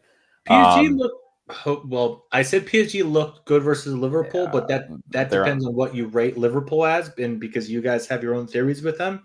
Yeah. I was going to say they didn't look as bad as versus Liverpool as us. Yeah. But we did a great job at making them look horrible as well. So, styles make clashes. Clashes make styles. Yeah. Something of that sort. Yeah, I think that's I guess my theory is I think we're going to try to see what we get out of Saka because we don't have without him playing, without him getting in there, I don't think we have a reasonable chance to be close. And so if we get blown out, I think Saka's timeline will be reeled back and he'll be more slowly integrated and not relied on a ton. And if it goes really well, he will be prioritized in those things because that's the biggest thing that we have left. But how much he plays and how more quickly he's integrated is going to depend on our success in the Champions League. That's my theory. I think that's really sound, given that the Premier League is all but done. I think we've likely secured top 5, which at the end of the day, that's kind of all we need to make sure we're at the top table next year. Yeah. And we're not going to catch Liverpool, no matter how much Liverpool fans try to burn the stadium to the ground because Trent Alexander-Arnold's still playing for their team, but they'll have to suck it up. I think the next couple of games before that tie are going to show us a lot about what the plans are for that first tie. If he makes a bench and if he gets time on the pitch, are we playing against Fulham next, or who do we have next in the league? It's Fulham and Everton. That was another point that I was going to bring up, that there's not a whole lot of games. There's because look, man, it's April 8th. So we're playing Fulham in a few days, or on Tuesday, April 1st. And then Saturday, April 5th. Yeah. Hey, fucking Charles Watts, son of a bitch, it's April Fool's Day. Yeah. Watch it be that. But okay, all jokes aside, April 1st, Fulham. So maybe April 5th, Everton. Yeah. And then Madrid on Tuesday. So if he makes the bench for Fulham, doesn't play, if he maybe comes off the bench and plays a cameo appearance against Everton 15-20 minutes, I could see him splitting that home game against Real Madrid. Maybe he plays the second half and he plays the first half. It doesn't really matter. You got 5 subs. You can kind of do it how you want, depending on how he gets through, whatever amount of minutes he gets before then. And then maybe you do that because he doesn't play against Brentford on the 12th, so that when you play the reverse leg against Real Madrid at the Bernabeu on the 16th, maybe he's ready to start. If the tie is still within reach, and I would hope that it would be. I would hope that we'd leave the home leg, either being up a goal or being even or being down a goal, somewhere along that lines. Because if it's that close when they leave the Emirates, then I think you almost feel like you have to play Saka at the Bernabeu, don't you? If you need a goal. Yeah. So I think you almost have. I think you have to play it that if he's ready to play real minutes, you've got to ease him into it. And I think that means bench for Fulham, time against Everton, more time against Real Madrid, bench against Brentford, don't play him at all, and then give him significant minutes against Real Madrid on the 16th. That's kind of how I see it playing out. Now, do I trust that it's the right thing to do? I don't know. None of us are medical professionals. I think every medical team is going to make decisions that treading the line between irresponsible and trying to get results, which is what this business is about, right? Mm-hmm. And I think you have to look out for the welfare of Saka. He's played a lot of minutes as a young player, and he's just had a significant injury to his hamstring. So I'm hoping that they're keeping his long-term health in mind. But it's a real temptation to want to play him significant time in a glamour tie in the Champions League, where if we get through against Real Madrid and we make it to a semifinal with the kind of shit we've been through this season, you can really pat yourself on the back and say you've recovered well. And who knows from there? Maybe Aston Villa gets a result against PSG and they make the semis. And then, all bets are on. I was going to say, I like that, Chris, but also I can't remember the last time Arteta beat fucking. Oh, I know. But I'd rather play them than PSG in the kind of form they're in right now, to be honest. Fair. Yeah, no, it would.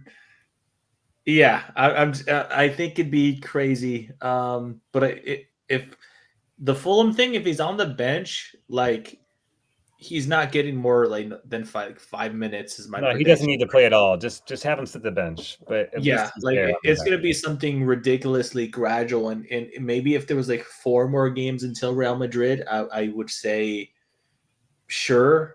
Because I think that we've spoken about the fitness of Timber before, and people say it's insane how he came back and he's playing all these minutes. Yes, but he had a preseason. He had time to wind up into this. Saka's he's been training the last few weeks during an international break, but that's not game minutes. So I don't know what happened in the time in which I departed the podcast to say goodnight to my handsome baby boy, but there's a lot of Sydney Sweeney talk in the live chat, and I don't know where this came from, but she's welcome on the podcast. Leave it up to Kelly for me to say, hey guys, Guimaraes Zubimendi, I'll be right back. I come back, Kelly's like, oh yeah, hey, Kelly. It was only a small mention. We stayed on task, Mike. We're good. The chat really took my crumbs and have made a cake out of it. So this is not on me. All right, fair enough, man. All right, so we're gonna end the podcast there. Win or lose, boys. We said we're gonna be back. We're gonna be back next Tuesday, hopefully, because Tuesday Arsenal play, so we don't have to wait for Wednesday. So hopefully, if all things work out, it'll be Tuesday. If the very latest Wednesday, depending on our schedule, and we'll be back next week. Live chat again. We took a whole month off, and at least a month off, and here you guys all are just commenting, having a blast. Tom Sable is going to hit himself tomorrow when he wakes up in the morning for staying awake. It's 12:30 where he lives. If I'm not Unreal. mistaken. So insane. Avril too. Jordan lives in Gunland, Texas, so he's two hours away from us. So. Amazing. Thank you so much. Really appreciate you. Works in the live chat. All of Seriously. you. Fine, young, great gentleman. And I think Sydney Sweeney was in the live chat as well a little bit earlier. And of course, Arsblog, who congratulations on their future baby that will be born fairly soon. Tiger Goon always showing support. Really appreciate all of you guys joining us. Chris, Kelly, thank you so much for coming back. Chris at Suburban AFC on the Twitters if you want to argue with him over I don't know, anything and everything. I've made my account private, so to just cut myself off from having to do a lot of arguing. So if you want to argue with me, you better be following me, or else you better be following. All right, and then Kelly at South Metro AFC, which he has a very direct way of responding. So just be careful when you tweet a comment. Right, that'd be it. So live chat. Thank you so much. Really appreciate y'all. You can find us on YouTube, Spotify, and Apple Podcasts. Till next time, bye. Right foot this time, Martin Odegaard. Zinchenko from Ketchias in its ball. Martinelli tiptoeing in. Predatory, perfect. There is a gorgeous arrogance about Arsenal now. It really is. They are enjoying every second of this.